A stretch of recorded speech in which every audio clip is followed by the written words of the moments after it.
Okay, oh my goodness, I was going to make a movie because I'm just bored. It's too beautiful to go inside.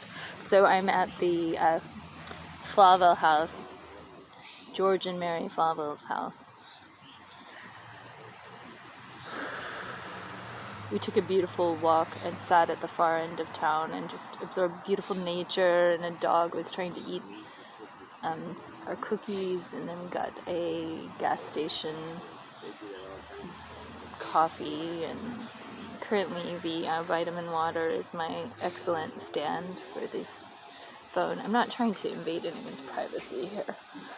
There are two picnic tables. They actually face out to the jail where you can hear the people having recreation so it's basically because of the hill. They're on the second floor of the jail, but it's up the slope, so we're just almost level. They're kind of up there. Oh, what could I talk about? I was thinking it would be funny to talk about how hard it has been to do nothing my whole life, and how much effort it takes to do nothing with my life. or to sit Zazen Buddhism. No, I don't do that as much anymore, but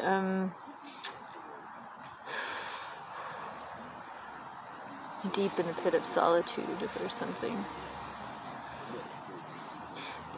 Being 45 is kind of weird. I woke up one morning and I was like, oh, wait a minute. If I make it to 90, I'm halfway done with my life. I just had a great phone call. It was just jazzy. And I want to do possibly maybe either live streaming or just interviews or short format. Figure out what the format is for some film ideas. And then I was like pushed to the brink of curse words, which, I don't like cursing so much. But there's so many great expressions with curse words, such as, shall we say it? That give no fucks. I don't say that. But I give no fucks. Okay, I said it. Yeah, it's a good attitude. And then pondering the incredibly beautiful bay on a very quiet, cool, brisk, lovely day. Wow, it's just gorgeous. And a large amount of the housework that I wanted to get done, I've already accomplished. So I'm kind of basking in my accomplishment with getting it all done. And then, but there's more. There's laundry, there's fine detailing. And it won't be perfect because it's all more of a matter of decluttering, actually. Oh, and then I'm having a renewal of optimism based on placing blame where blame is due and not taking all the blame and I'm such an overly empathic person that I feel sorry for people who don't really deserve it, or people who refuse to take accountability for their own actions. I end up taking accountability for their actions, and I relinquish that, and so I'm just so much more free. It's wonderful.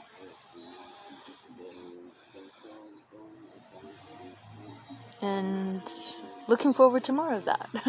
Placing, not accepting undue amounts of blame. People can I don't mind helping people figure things out, though. I think my little think tank, which consists of 2 people right now, but we're sort of raising our consciousness. It's the going up, and we're having to talk through, think through, and I was thinking it's almost like we're unpacking the deeper realities, and it's really neat. I couldn't believe I tried to sing a bunch of Charlotte Gainsbourg's album. I really don't know the first thing about French pronunciation, and it's kind of embarrassing to even try. And also, I don't want to insult anyone's language. I'm not trying to insult their musical talents. Oh, and I'm freaking on Jean-Claude. Is it Vanier? I'm assuming it's Vanier. It's spelled Vannier. Vanier. An American might say that. Vanier. Vanier. There's no accent anywhere. So, yeah. about going to city council? What should we say? I really need some trench coats. This is like actually upsetting me. My friend who moved gave me a ton of coats, but they were all too tight in the shoulders, and I kind of have big shoulders. And I don't like that tight feeling in the shoulders. And so I need like a particularly oversized, big, blousey, thin, and I keep thinking about all my favorite trench coats of all time. I remember actually how upset I was at the Columbine murderers for like demonizing black trench coats, because I was like, that was such a good look. How can you ruin it? So it was like, okay, don't wear that for a very long time. And I remember thinking, well, gray is okay. No, I don't know. One of the best ones I had in California was from Forever 21, and it was very like polyester and blousey. It was more like mimicking the look of a jacket while being quite thin and summery. You could wear it in the summer. And then my DKNY one was very sort of like thick and constructed and somewhat warm. And then I had it wasn't quite a trench, it was just a long black coat. It was very elegant. It reminded me of the ones the Hasidic men wear. And with that sort of like a shimmery polyester, thin, lovely material. I used to wear that one a lot to city council, but for some reason I was always wearing it on a Thursday. And then this one, I wore it to the U.S. District Courthouse.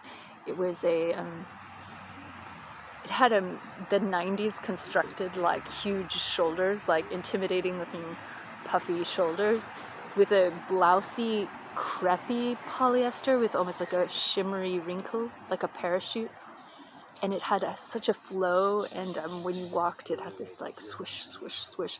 The one that I have now that I'm just wearing to shreds, that I love so much, I got in Gerhardt at the St. Vincent de Paul Food Bank. But what I love is how long it is too, because it like when I walk, it hugs my ankles, and you feel this like almost like a geisha is how I think of it. It's like that very long kimono effect. I watched a Yohji Yamamoto documentary recently where he talks about always wearing black and how black sends the message that I don't mess with you and you don't mess with me. And it's so frankly true. Like if you wear black mostly and you try wearing color, you get all different kinds of reactions, including positive. I think like if you wear really bright hot pink, you can be like, oh god, I wore it to city council once. I mean, it becomes more of a statement, and it's very difficult sometimes. Or an accent, like having like one color accent, which I'm not. I mean, I like green because my eyes are green. It's somewhat harmonizing. Somebody I saw yesterday I didn't want to see. He starts like cracking at me. I just go kind of as if, a cowboy tips the hat, but it was also like, you don't exist, sorry, like I'm blocking my vision. But who is that beautiful lady? Oh my gosh, the lady of the most amazing hats who killed herself, the fashion beautiful lady. She was very keen for always wearing a hat, and the way that hats kind of prevent contact and people's tendency to like kiss you or get up in your face or get too personal. It really does kind of at least give you a tiny little personal zone. I was thinking I'd have to move to a helmet, like Helmet John, pretty soon, unless we had like a rapid de-escalation. Okay, so this is like this long boring movie, and my new phone doesn't give me a minute, so I don't know how long I've gone. That's kind of daft. Daft is the greatest word I learned in Ireland in 1997. I was like, what's daft? I was just this American. And they were like, I'll tell you later.